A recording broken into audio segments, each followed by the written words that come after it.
بإذن الله كتابا مؤجلا ومن يرد ثواب الدنيا نؤته منها ومن يرد ثواب الآخرة نؤته منها وسيجزي الشاكرين وكأي من نبي قاتل معه ربيون كثير فما وهنوا لما أصابهم في سبيل الله وما ضعفوا وما استكانوا والله يحب الصابرين وما كان قولهم إلا أن قالوا ربنا اغفر لنا ذنوبنا وإسرافنا في أمرنا وثبت أقدامنا وانصرنا على القوم الكافرين فآتاهم الله ثواب الدنيا وحسن ثواب الآخرة والله يحب المحسنين آمنت بالله صدق الله العظيم اللهم صل على سيدنا ومولانا محمد وعلى آل سيدنا ومولانا محمد كما صليت على إبراهيم وعلى آل إبراهيم إنك حميد مجيد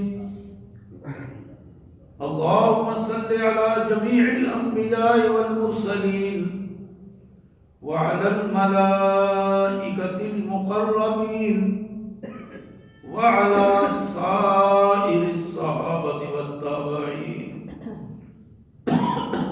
وعلى عباد الله الصالحين اللہ کے پاک کلام قرآن مجید میں یہ چوتھا پارہ ہے اور چوتھے پارے کا یہ 5واں رکوع تھا جو پورا رکوع میں نے آپ کے سامنے تلاوت کیا ہے چوتھے پارے کا 5واں رکوع اور یہ سورہ آل عمران ہے آیت نمبر 144 سے لے کر آیت نمبر 148 تک چوتھا پارہ 5واں رکوع اور سورہ آل عمران کی آیت نمبر 144 سے 148 تک یہ آیات ہماری آج زیر مطالعہ آیات ہیں۔ آئیے سب سے پہلے ان آیات کا سادہ سا مفہوم اور ترجمہ، انشاءاللہ پھر اس کے بعد نبی رحمت صلی اللہ علیہ وسلم جو رحمت للعالمین تھے، ہیں اور قیامت تک رہیں گے، سید کائنات صلی اللہ علیہ وسلم کی زندگی کے وہ لمحات جب اس فانی دنیا سے آپ واپسی کی تیاری کر رہے تھے، وہ کیفیات کیسی تھی، ان کی ایک جھلک حدیث میں کیسی دکھائی گئی ہے، انشاءاللہ اس پہ مختصر سی بات ہوگی، لیکن سب سے پہلے ان آیات کا سادہ سا مفہوم اور ترجمہ۔ اللہ کے مبارک نام سے جو بڑا مہربان، بہت زیادہ رحم کرنے والا ہے۔ وما محمد الا رسول، محمد کریم صلی اللہ علیہ وسلم اللہ کے رسول ہی ہیں۔ قد خلت من قبل الرسول، اور آپ سے پہلے کتنے ہی رسول آئے اور چلے گئے۔ افہم مات، اگر میرے پیارے حبیب محمد صلی اللہ علیہ وسلم پر موت آ جائے، او قتل، یا آپ کو شہید کر دیا جائے، انقلبتم علی اعقابکم، تو کیا تم دین سے الٹے پھر جاؤ گے، واپس کفر کی طرف چلے جاؤ گے؟ اور سن لو، وَمَن يَنْقَلِبْ عَلَىٰ عَقِبَيْهِ، جو شخص الٹا پھر گیا اور اپنے کفر اور جہالت کی طرف جا پہنچا، فَلَن يَضُرَّ اللَّهَ شَيْئًا، اسے یہ یقین رکھ لینا چاہیے کہ اللہ کا قدر وہ کوئی نقصان نہیں کر سکتا، ذرہ برابر بھی اللہ کا کوئی نقصان نہیں ہے۔ یہ خود اپنی جہالت کے گڑھے میں جب گرے گا تو خود اپنی ذلت اور رسوائی کا سامان کرے گا، اللہ کا کوئی نقصان نہیں کرے گا۔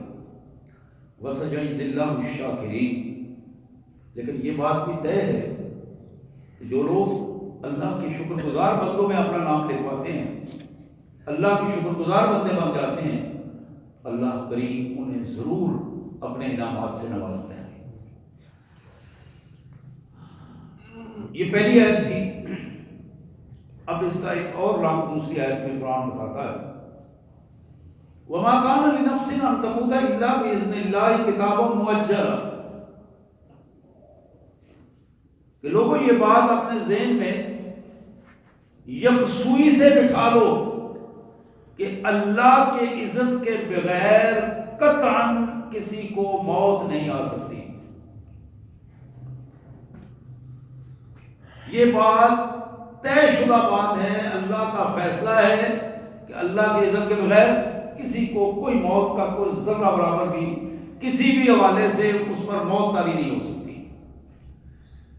کتاب مؤجلہ، موت کا وقت طے شدہ ہے، لکھا ہوا ہے، اللہ کے ہاں ریکارڈ میں وہ چیز طے ہے، وقت مقرر ہے۔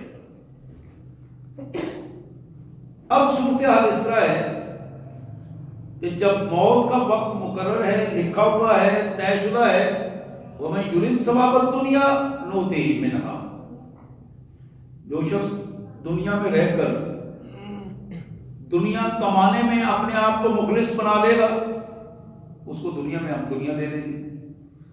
جتنی محنت کرے گا دنیا کمائے گا اسے دنیا مل جائے گی، نُؤْتِهِ مِنْهَا، جتنی محنت کرے گا ہم اتنا اس کو دیں گے۔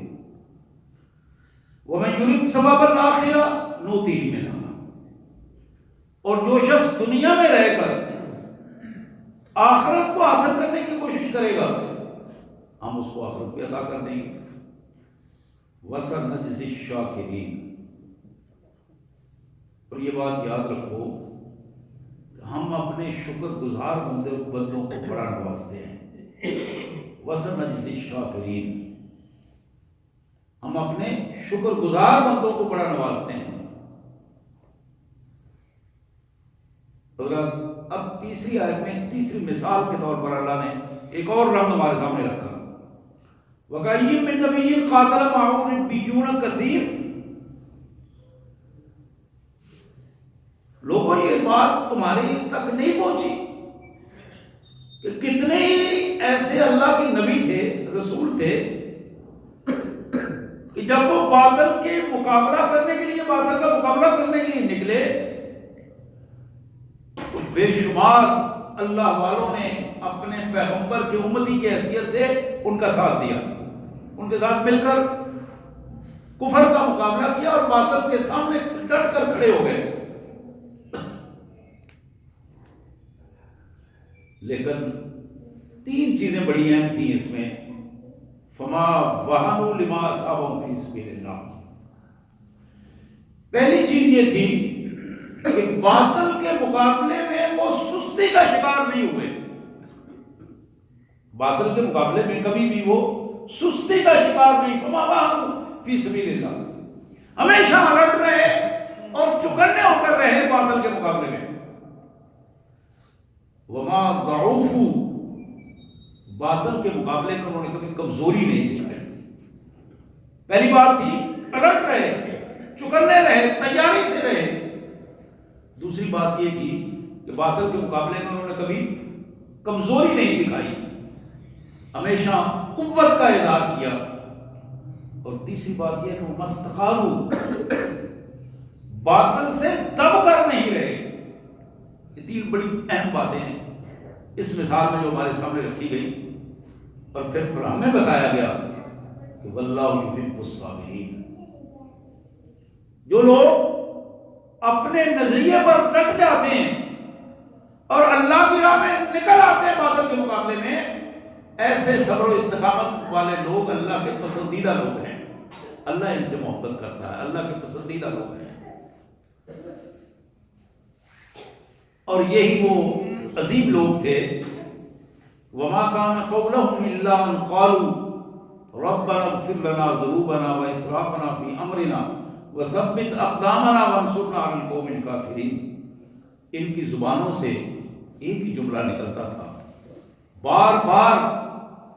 جب بھی بادل کے مقابلے میں نکلتے تو یہ جملے بار بار ان کی زبانوں پر آتے کہ اے ہمارے پروردگار، پالنے والے، مہربان مالک، ہمیں معاف کر دینا اور ہمیں معاف کر دینا، اور ہمارے معاملات میں ہم سے اس باطل کے مقابلے میں کھڑا ہونے میں جو کمزوری، اگر کوئی زیادتی ہوئی ہو، ہم نے کوئی کمزوری دکھائی ہو، ذرہ برابر کوئی خطا یا لغزش ہو گئی ہو، اس سے درگزر فرمانا.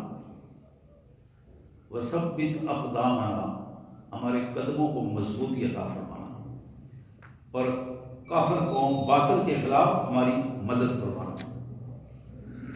اب اس دعا کے بعد اللہ فرماتے ہیں فآتاہم اللہ ثواب الدنیا وحسن ثواب الآخرہ وحسن ثواب الآخرہ. ہم نے اپنے ان بندوں کو ان دعاؤں اور اس استقامت اور صبر کا پھل یہ دیا کہ ان کی دنیا میں ہم نے خوبصورت بنا دی. فآتاہم اللہ ثواب الدنیا، دنیا میں خوبصورت بنا دی، وحسن ثواب الآخرہ، اور آخرت کا اجر تو اس سے زیادہ خوبصورت ہم انہیں عطا کریں گے. واللہ یحب المحسنین، اور اللہ کے احکامات پر عمل کرنے کے لیے جو لوگ اپنی جگہ سے ایک قدم آگے بڑھ کر، اپنی جگہ سے ایک قدم آگے بڑھ کر اللہ کے احکامات پر عمل کرنے کے لیے شوق اور ذوق کا مظاہرہ کرتے ہیں، ایسے لوگ ہمارے پسندیدہ لوگ ہیں. محسن صرف وہ نہیں ہوتا جو محض نیکی پر عمل کر لے. محسن وہ ہوتا ہے جو آگے بڑھ کر چیز کو آگے بڑھ کر اطاعت کرے اور اپنے آپ کو ثابت کر دے کہ میرے اندر ذوق، شوق اور جذبہ موجود ہے، میں اس چیز کو حاصل کرنا چاہتا ہوں. حضرات، یہ آیات تھی سورہ آل عمران کی، آیت نمبر 144 سے 148 تک. یہ رکوع تھا چوتھے پارے کا 5واں رکوع، جس کا مفہوم میں نے اپنے انداز میں آپ کے سامنے رکھا. میں مختصر سے وقت میں دو چار احادیث کے پس منظر میں اپنی بات کو مکمل کروں گا. یہ بخاری کی روایت ہے، بخاری شریف، مشکات نے بھی اس کو نوٹ کیا ہے. جناب ابو سعید خدری رضی اللہ تعالی عنہ کی یہ روایت کہتے ہیں کہ ان رسول اللہ صلی اللہ علیہ وسلم جلس علی المنبر فقال ان عبدا خیرہ اللہ بین ان یؤتیہ من زہرۃ الدنیا ما شاء وبین ما عنده فاختار ما عنده. رسول اللہ صلی اللہ علیہ وسلم نے منبر پر بیٹھ کر خطبے کے بعد ارشاد فرمایا کہ لوگوں، اللہ نے اپنے بندے کو یہ اختیار دیا ہے کہ وہ اگر اس دنیا کی رونقوں میں رہنا چاہتا ہے تو دنیا میں رہے، جتنا رہنا چاہتا ہے ہم اتنا اسے اجازت دے دیتے ہیں. اگر وہ اللہ کی ان رحمتوں کو پسند کر رہا ہے جو اللہ کے پاس ہیں، اللہ کے پاس آنا چاہتا ہے، تو یہ بھی اس کے اختیار ہے. حضور فرماتے ہیں فاختار ما عنده، اس بندے نے، اللہ کے بندے نے اس چیز کو پسند کیا جو اللہ کے پاس ہے. دنیا کے پاس جو کچھ ہے، جو دنیا کا ماحول ہے، اس کی نسبت اللہ کے اس بندے نے جو اللہ کی رحمتیں ہیں ان میں جانا پسند کیا. تو ابو سعید کہتے ہیں فبکا ابو بکر. یہ بات جب سنی، یہ جملہ سنا، تو جناب ابو بکر رضی اللہ تعالیٰ عنہ بے ساختہ رو پڑے. یعنی ان کے بکا لفظ کا مطلب یہ ہے کہ ان کے رونے کی آواز آئی، روئے. قال اور کہا فدیناک بآبائنا و امہاتنا یا رسول اللہ، اللہ کے رسول صلی اللہ علیہ وسلم ہمارے آبا و اجداد اور ہماری مائیں آپ کے قدموں کی خاک پر قربان، سبحان اللہ۔ فعجبنا لہم، ہم بڑے پریشان ہوئے کہ یہ بابا جی کیوں رو رہے ہیں اور یہ کیا کہہ رہے ہیں؟ انظروا الی فقال الناس انظروا الی ھذا الشیخ، تو لوگ آپس میں کہنے لگے کہ دیکھو اس بابا جی کی طرف یہ حضور صلی اللہ علیہ وسلم کے اس بندے کی بات سنا رہے ہیں، یہ اس بات سن کر رو رہے ہیں۔ حضور صلی اللہ علیہ وسلم نے بتایا کہ اللہ نے بندے کو اختیار دیا ہے، وہ یہاں دنیا میں ہی رہے یا آخرت کو پسند کرتا ہے تو میرے پاس آ جائے۔ اس بندے نے آخرت کو پسند کیا، اللہ کی رحمتوں کو پسند کیا اور وہاں جانے کا ارادہ فرمایا۔ اور یہ بابا جی جو ہیں یہ کہہ رہے ہیں فیقول فدیناک بآبائنا و امہاتنا یا رسول اللہ۔ اب وہ آخر میں جناب ابو سعید کہتے ہیں کہ ہمیں تو معلوم نہیں تھا، یہ کلمہ ہمیں تو بعد میں سمجھ آیا، لیکن حقیقت یہ تھی هو المخیر فکان رسول اللہ صلی اللہ علیہ وسلم۔ یہ جس اختیار کی بات کی جا رہی تھی یہ اللہ کے پیارے حبیب صلی اللہ علیہ وسلم اپنے بارے میں فرما رہے تھے، مجھے اللہ نے یہ اختیار دیا ہے۔ اور جناب ابو بکر عالمنا، ہم میں سب سے زیادہ علامہ تھے، سب سے زیادہ جاننے والے تھے، مزاج رسول کو سب سے زیادہ جانتے تھے صلی اللہ علیہ وسلم، اور اللہ کے احکامات قرآن کو سب سے زیادہ سمجھنے والے، ہر معاملے میں علمی اعتبار سے نبی محترم صلی اللہ علیہ وسلم کے بعد جناب ابو بکر کا مقام سب سے زیادہ تھا۔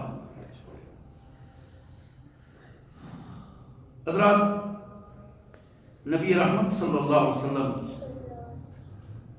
جنہیں قرآن مجید نے رحمت للعالمین، ان کا تعارف ہمیں یہ کروایا ہے۔ یہ رحمت اس پوزیشن میں کہ 12 ربیع الاول 11 ہجری نبی رحمت صلی اللہ علیہ وسلم کی صورت میں جو اللہ نے ہم پر رحمت کی تھی، اس اپنی رحمت کو واپس بلائے۔ واپسی کا وقت طے تھا، جس طرح قرآن نے بتایا کہ وقت طے تھا، اور وہ طے شدہ وقت جب پورا ہوا تو اللہ کے فرستادہ آئے اور محمد کریم صلی اللہ علیہ وسلم نے، آپ ایک دوسری حدیث مبارک کو مشکات میں ہی ہے، اس میں آتا ہے کہ جناب جبرائیل علیہ السلام حضور صلی اللہ علیہ وسلم کے دروازے سے باہر کھڑے ہیں۔ حضور نے پوچھا جبرائیل اندر کیوں نہیں آتے؟ کہا حضور آج میں اکیلا نہیں ہوں، میرے ساتھ کچھ اور لوگ بھی ہیں، میں اکیلا ہوتا تو اجازت دے کر اندر آ جاتا، لیکن آج میں باہر کھڑا ہوں۔ تو حضور نے پوچھا کون ہے جبرائیل اب تمہارے ساتھ؟ عرض کی حضور آج میرے ساتھ وہ ہے جو کبھی کسی سے اجازت لے کر اندر نہیں آیا۔ اللہ نے اس کو یہ اختیار دیا ہے کہ اس نے کبھی کسی سے اجازت نہیں لی، لیکن آپ کے بارے میں اللہ نے اسے حکم دیا ہے کہ تم اجازت لے کے اندر جاؤ گے، اس لیے وہ باہر کھڑا ہے۔ حضور نے پھر مسکرایا اور فرمایا جبرائیل کون ہے وہ؟ کہا حضور یہ اسرائیل ہے میرے ساتھ، اور ساتھ میکائیل ہے۔ حضور نے اشارہ کیا اور کہا کہ جبرائیل نے ساتھ لے آؤ اور اندر آ جاؤ۔ اندر آئے تو نبی رحمت صلی اللہ علیہ وسلم کی حدیث مبارک بڑی کمال کی حدیث ہے۔ جناب اسرائیل نے عرض کی، سلام کیا، سلام کے بعد عرض کی کہ اللہ کے پیارے حبیب، اللہ کے پیارے رسول صلی اللہ علیہ وسلم، مجھے اللہ نے حکم دیا ہے کہ میں آپ کے پاس حاضر ہوں اور آپ سے عرض کروں کہ آپ اگر اس دنیا میں مزید رہنا چاہتے ہیں، پہلی مہلت آپ کی ختم ہو گئی ہے، جو اللہ کے ہاں طے مہلت تھی وہ ختم ہو گئی ہے۔ آپ اگر مزید دنیا میں رہنا چاہتے ہیں آپ بتائیں، جتنا بتاتے ہیں ہم اتنا اس کو بڑھا دیتے ہیں. جتنا اس دنیا میں رہنا چاہتے ہیں آپ، ہم اتنا آپ کے اوپر بڑھا دیتے ہیں. اور دوسری بات یہ ہے کہ آپ اگر اللہ کی رحمتوں میں آنا چاہتے ہیں اللہ کے پاس، تو اللہ اپنے بندے سے محبت کرتا ہے، اللہ اپنے پیارے رسول سے محبت کرتا ہے، اللہ اپنے پیارے رسول کو اپنے پاس بلانے کے لیے مشتاق.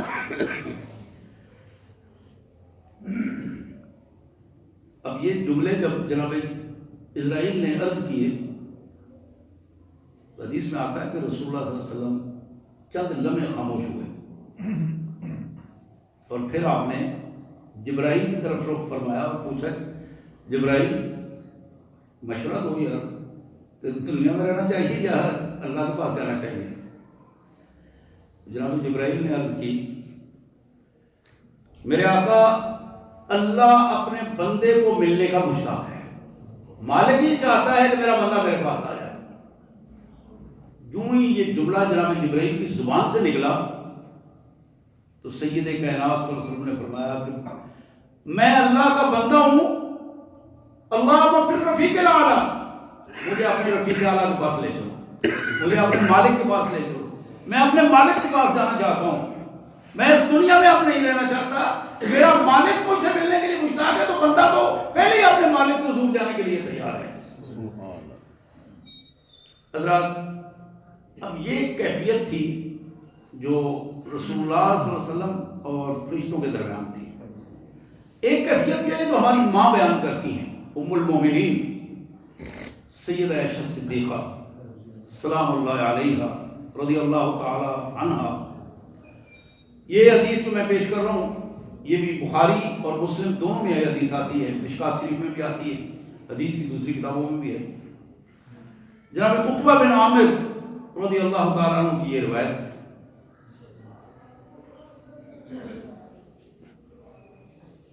سیدہ عائشہ صدیقہ کی روایت اس کے بعد میں پیش کروں گا. پہلے جناب عقبہ بن عامر کی یہ روایت. عقبہ بن عامر کہتے ہیں صلی رسول اللہ صلی اللہ علیہ وسلم علی قتل احد بعد 8 سنین کالمودع الاحیاء والاموات ثم طلع علی المنبر فقال. ایک دن نبی رحمت صلی اللہ علیہ وسلم نے ہمیں احد میں بیٹھا کیا، میدان احد میں. آپ جانتے ہیں کہ میدان احد مدینہ طیبہ کے قریب ہی ہے. حضور صلی اللہ علیہ وسلم کے بارے میں جناب عقبہ کہتے ہیں کہ ہم سب وہاں بیٹھے ہوئے، آپ کے ساتھ ہم نے 2 رکعت نماز پڑھی. نماز کے بعد یعنی یہ نماز جو ہے یہ دعائے مغفرت کے لیے تھی. نماز کے بعد یہ نماز جو حضور صلی اللہ علیہ وسلم کے دعائے مغفرت کے لیے، یہ واقعہ جو میں بیان کر رہا ہوں جناب عقبہ کہتے ہیں یہ 8 سال بعد آپ وہاں تشریف لے گئے. احد میں 8 سال بعد وہاں آپ تشریف لے گئے. یعنی جب احد کا واقعہ ہوا تھا اس کے بعد یہ پہلی دفعہ تھی کہ آپ وہاں تشریف لے گئے. جب آپ نے دعائے مغفرت کے لیے وہ نماز پڑھ لی اور اس کے بعد آپ منبر پر تشریف لائے. اور یہ ایسے نماز تھی کہ جیسے زندوں مردوں کو الوداع کہا جا رہا ہے.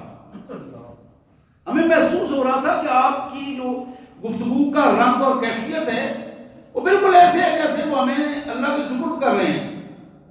انداز اس قسم کا تھا، اور آپ کی گفتگو کا رنگ اور آپ کی نصیحتیں اور وہ انداز. اور پھر آپ منبر پر تشریف لائے. آپ نے فرمایا ان بین ایدیکم فرض وانا علیکم شہید وان موعدکم الحوض وانی لانظر الیہ وانا فی مقامی ھذا. میرے ساتھیوں، میں تمہارے سامنے آج اس خوشی کا اظہار کر رہا ہوں اور میں اس بات پر گواہ بھی ہوں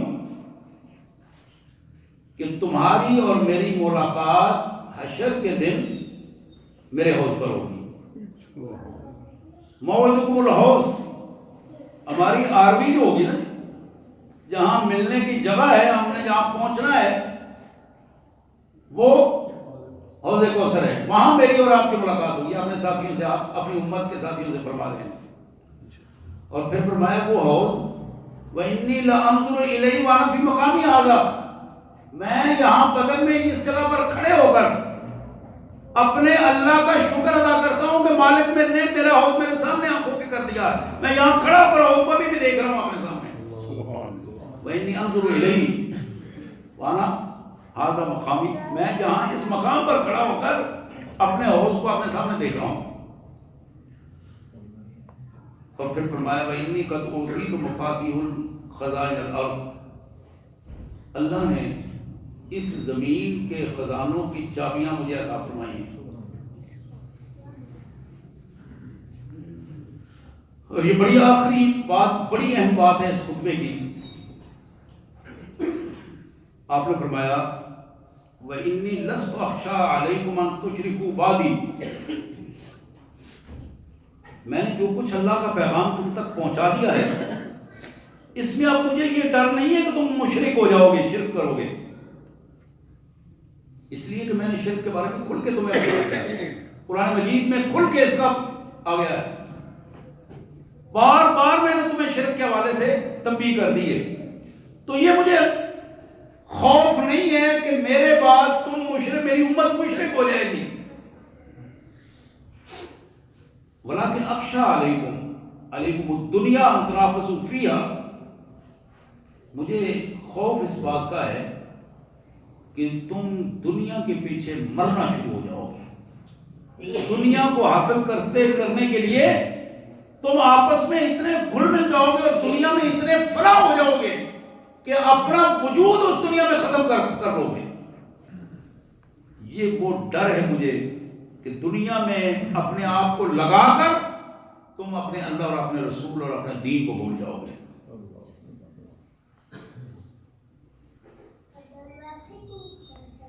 وزاد بعض حدیث میں یہ الفاظ بھی آئے ہیں کہ آپ نے فرمایا فتقتتلوا، مجھے یہ ڈر ہے کہ دنیا کی وجہ سے تم اپنے ایک دوسرے کو مارنا شروع کر دو گے،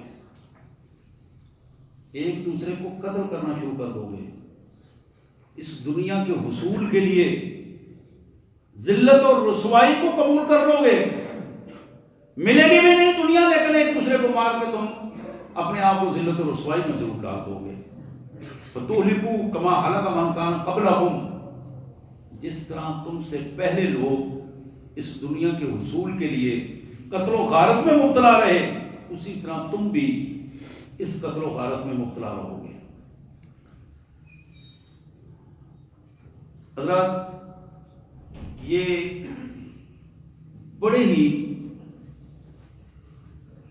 ایسے تنبیہ کے الفاظ ہیں کہ اگر آدمی سنجیدگی کے ساتھ ان الفاظ کو اور ان حالات کو مد نظر رکھے. محمد کریم صلی اللہ علیہ وسلم اس طرح خطبہ دے رہے ہیں جس طرح الوداعی خطبہ تھا.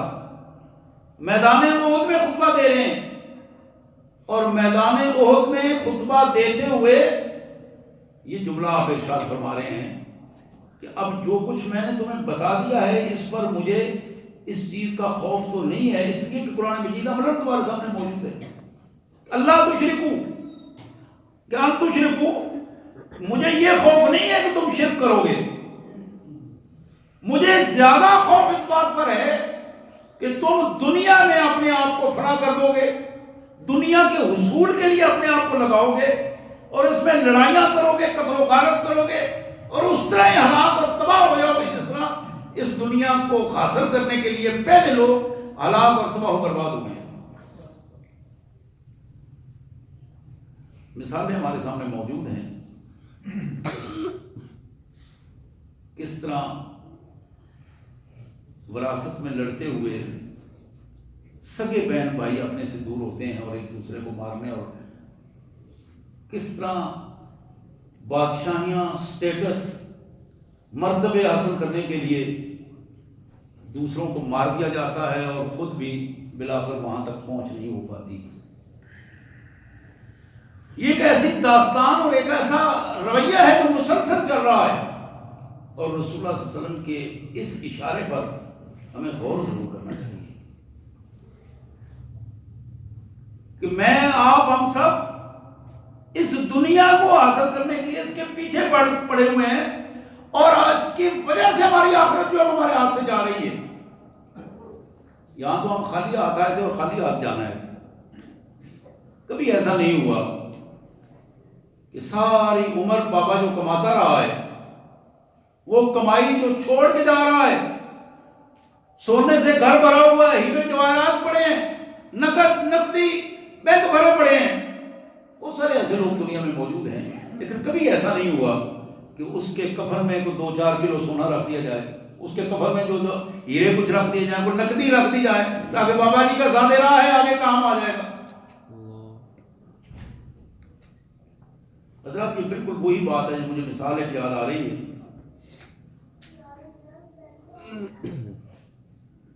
کہ جب مسلمانوں پر بغداد میں حملہ ہوا تھا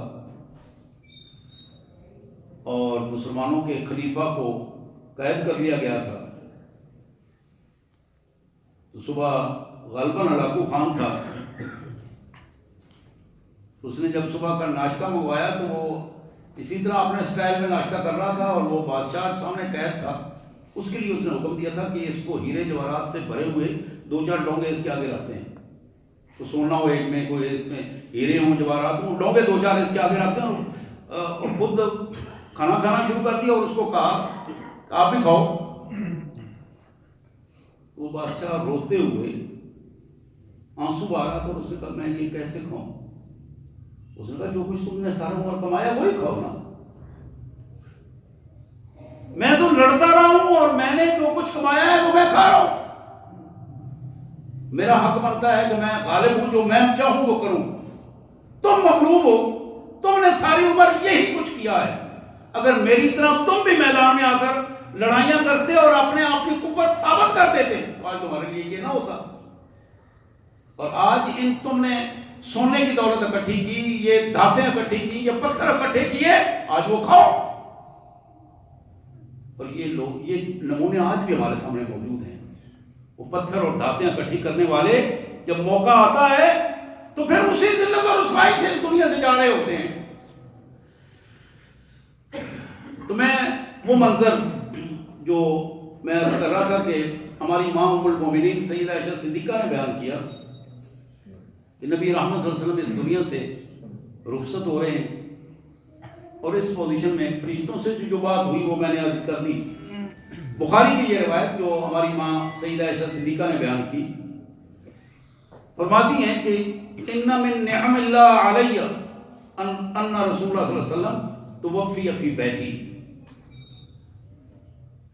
باقی ساری کائنات بالعموم اور بالخصوص نبی صلی اللہ علیہ وسلم کے گھرانوں میں مجھے اور میرے گھر کو یہ بڑی اہمیت اور اللہ کا انعام اور اس کا فضل ہے، اللہ نے مجھے یہ شرف دیا ہے کہ محمد کریم صلی اللہ علیہ وسلم اس دنیا سے جب اللہ کے یہاں واپس جا رہے تھے تو وہ میرے گھر میں موجود تھے، یہ شرف اللہ نے مجھے دیا ہے۔ اور پھر فرمایا وفی یومی،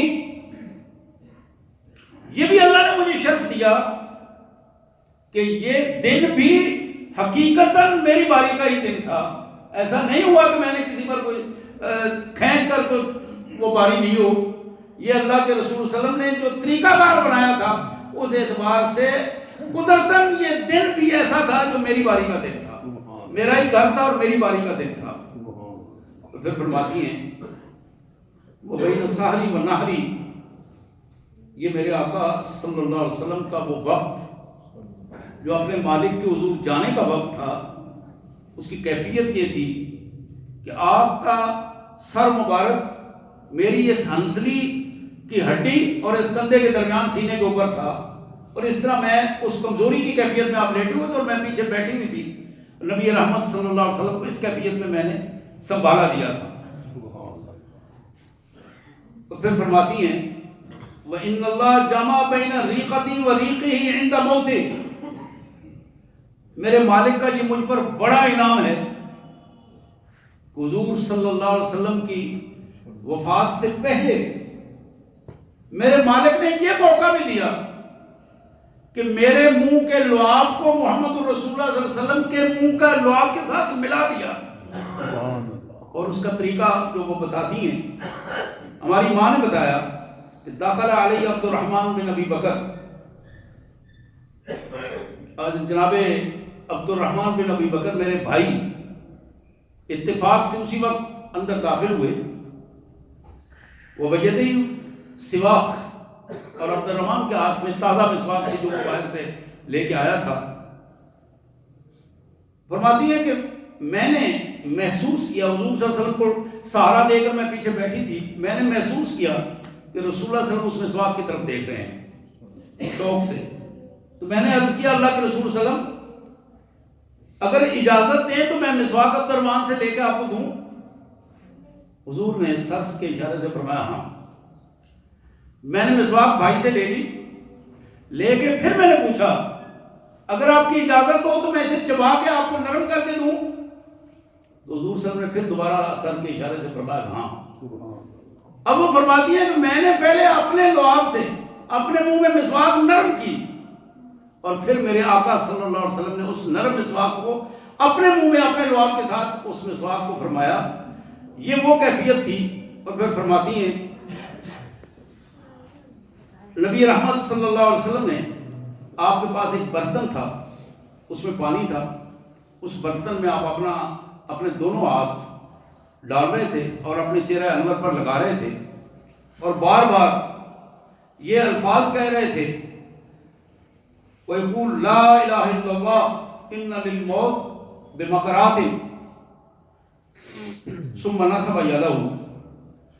حضور صلی اللہ علیہ وسلم پانی میں ہاتھ ڈالتے اور اسے اپنے چہرہ انور پر لگاتے اور یہ الفاظ کہہ رہے تھے اللہ کے علاوہ کوئی الہ نہیں، وہی اکیلا الہ ہے، وہی بادشاہ ہے، وہی با اختیار ہے.